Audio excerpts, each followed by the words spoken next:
Good afternoon, everybody. It's Monday. It is 12 o'clock. Everybody's coming back from the weekend. Another episode of Car Confessions. This is episode number 13. Last week, I did an episode about the car buying process from the consumer side, the buyer side. This week, I thought I would give you all a breakdown of how it looks from the salesperson side. Before we get into that, I wanted to do a little recap of why I'm doing these podcasts, doing these videos. This industry does not have the highest, trust or believability because of, the car salesman mentality isn't the greatest stigma or stereotype. Let's put it like that. I'm trying to do this to help overcome that and show everybody that there really is a difference now, not only with me, but the car industry as a whole. And I wanted to do this to educate everybody I could. So I've thrown this podcast together, and each week I try to either pick a topic to discuss or interview somebody here in Emporia or a business owner. Try to switch back and forth to give people a variety and just kind of see what you like, what you get from it. And also, if there's any topics that you feel that I haven't covered or you would like to be talked about and discussed, I would love to hear your comments, feedback, and always looking for reviews. You can leave me reviews on SoundCloud or even review on my Facebook page, Matt Johnson Sells. So let's go ahead and get into it. This is going to be road to the sale that we as salespeople consider. So there's going to be 10 steps to road to the sale with a bonus. So the first one that you'll always hear a salesperson do, step one, is the meet and greet. This is where the salesperson will approach you, introduce themselves, and ask your name. We're doing it for a reason, because we don't want to just refer to you as, hey, you, or, you, or we want to know your name. It helps build trust. I mean, we do it for a reason, and it's a respect thing. Road to the sale number 2 is fact finding. This is where a lot of pushback happens from the consumer side, because we are trying to do a job. You showed up at the car lot for a reason. You got out of your vehicle to look at something that we have on our lot for a reason. It is our job as salespeople to help expedite the process and really help find you what you're looking for. So, this is our information gathering. Are you looking for something bigger or smaller than what you have? Are you looking for something newer or older? Similar? Just what type of miles? How large is your family? What is your lifestyle? These are all questions that we are going to ask, and we ask these for a reason. It's not just to play 20 questions and aggravate you, the buyer. It is to help us so we can help narrow down and select a vehicle that will fit your wants, fit your needs.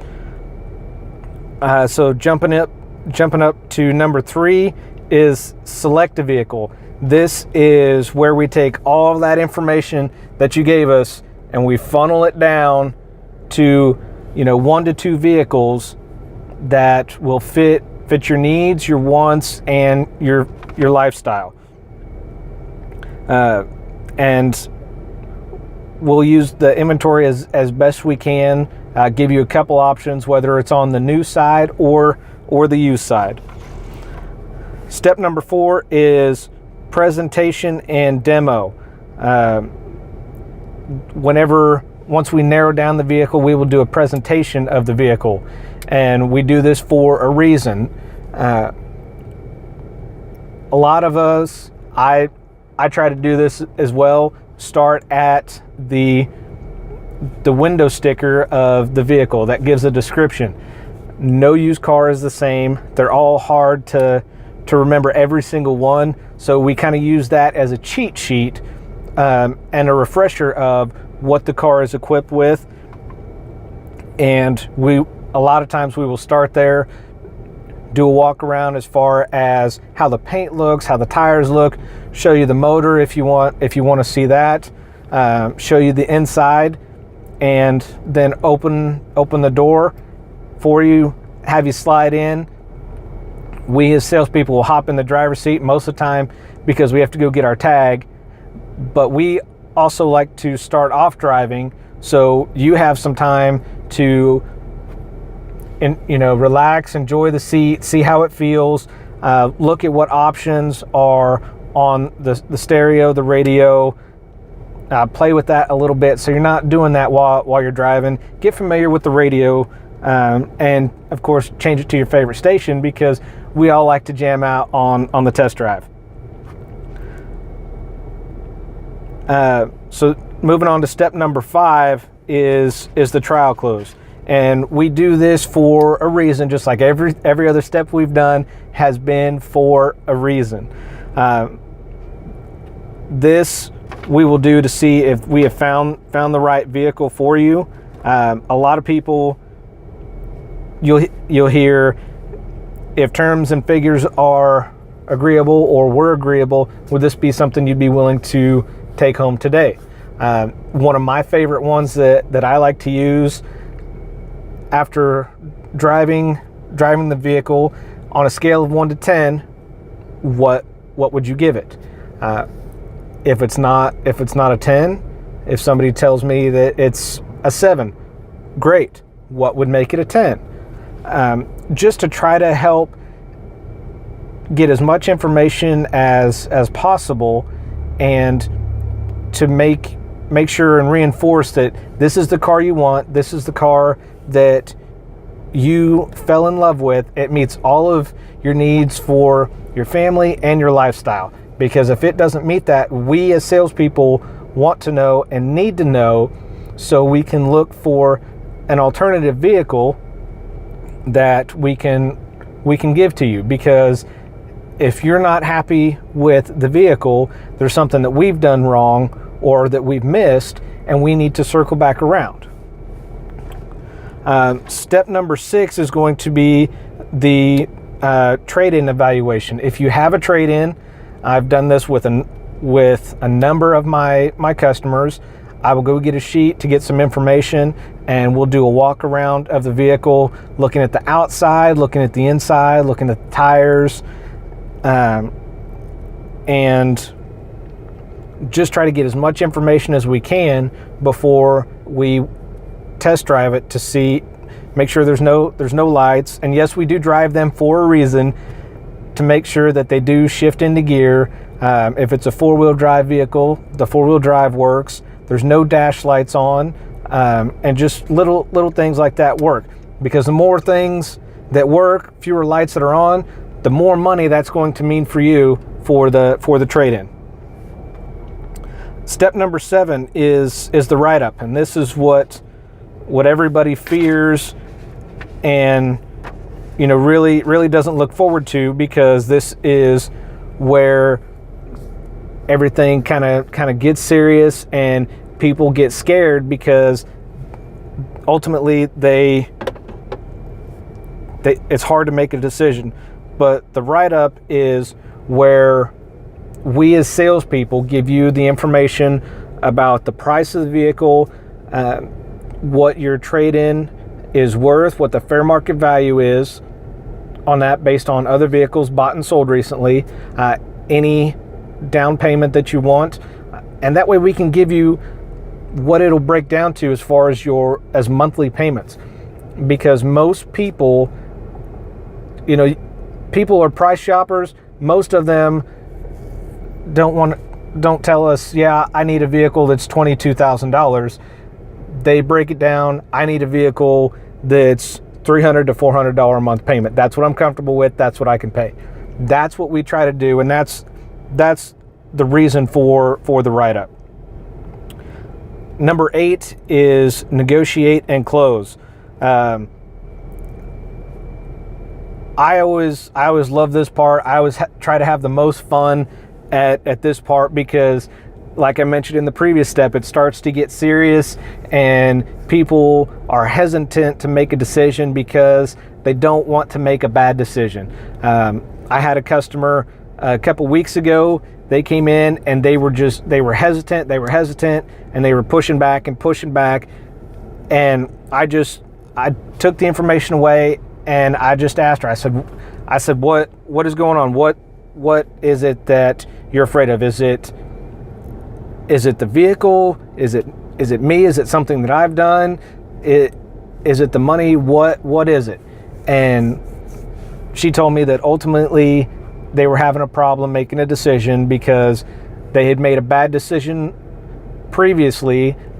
They don't want to repeat that and make another bad decision. So they were afraid of pulling the trigger too quick, or that we were going too fast. So we slowed down, talked through it a little bit, and agreed on all the numbers and the figures, and we closed. But I try to have the most fun in this, laugh, joke with people as best I can, because this is where a lot of people get uncomfortable. Step number 9 is turn over to the business office. After we agree on numbers, after we agree on the deal, close the deal, we'll do some paperwork, and then I will take that paperwork over to my business manager. He will get his computer fired up, put all the information in, and then I will take you, the buyer, introduce you to my business manager, and he will go over the finalized paperwork, make sure there's no additional questions, concerns, and he'll cover that as well as any extended warranty options if it's a pre-owned vehicle. Step number 10 is delivery. While the buyers are in the business office, what I will do as the salesperson is take the vehicle to our delivery department, detail department, and they will wash it, they'll vacuum it out. If it's a new vehicle, they will gas it up and fill it up, make it shiny, make sure everything looks the way that it should while that customer is in the business office. They'll bring it back. I will do a walk around before the customer comes out of the office just to make sure that nothing was missed. And during this time, remind the buyers of what warranties. We'll pair their phones, show how the navigation works, show how the Bluetooth, if it's equipped with Microsoft Sync on the Ford side and it can Bluetooth the media, we'll cover all that. Same on the Nissan side as well. And then I always ask everybody 2 questions after that. Number 1, are you willing to take a picture with me so I can post it on my Facebook page, on my business page? And number 2, are you willing to give me a video testimony of your process today and the service that I provided? I get a lot more people that say yes to the number 1 than they do the number 2 question, because not everybody likes being put on the spot or in front of the camera, and I really try not to put people on the spot.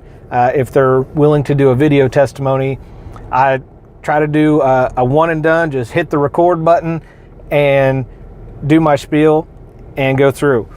Now the bonus step on here that I threw in that many salespeople forget, and I'm working to get better at this, is follow-up.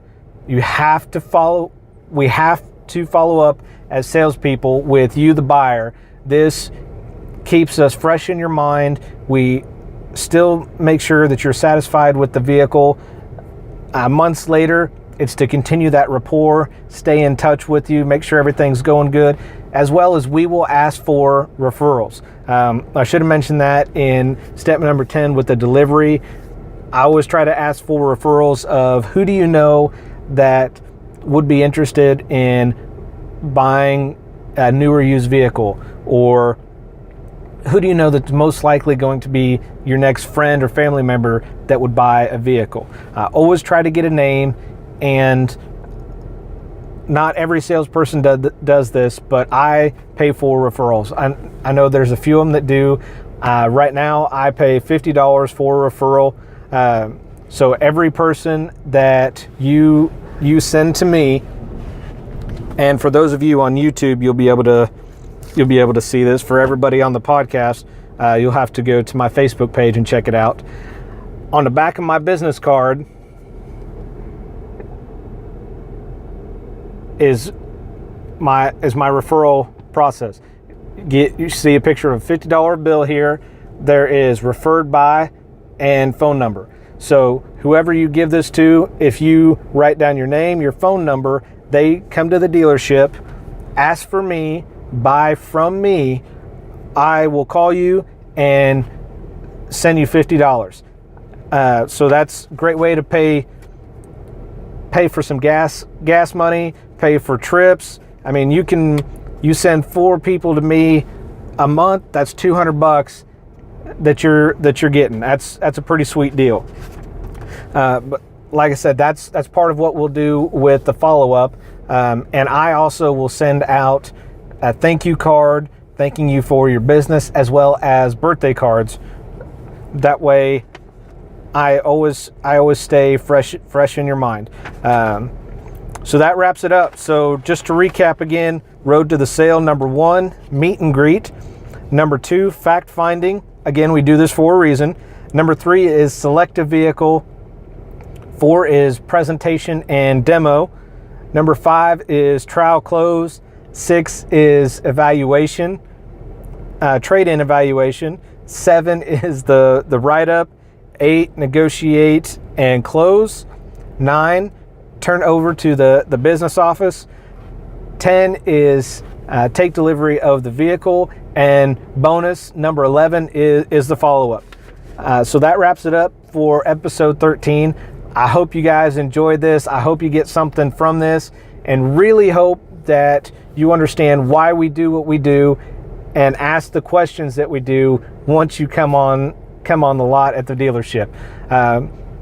I'm trying to do these to be as transparent as possible during this whole process, to show you up front, I really and truly want to earn your business, want to show you that I am different than any other car salesperson that you'll meet or that you've met in the past. So I hope you guys enjoyed this. If you see this on YouTube, Facebook, make sure you smash that thumbs up button. Show me that you like it. You want me to keep doing this. Would love to see some comments, get some feedback from you guys. And if there is a topic that I haven't discussed you would love to see, by all means, please feel free to comment, let me know. You can find me on Facebook, Instagram, and YouTube at Matt Johnson Sales. And feel free to check out my website, mattjohnsonsales.com, and you can email me from there. Thank you guys. I look forward to seeing you, meeting you on the lot, and allowing me to show you there is a better way to buy. Thank you guys, and we'll talk next week.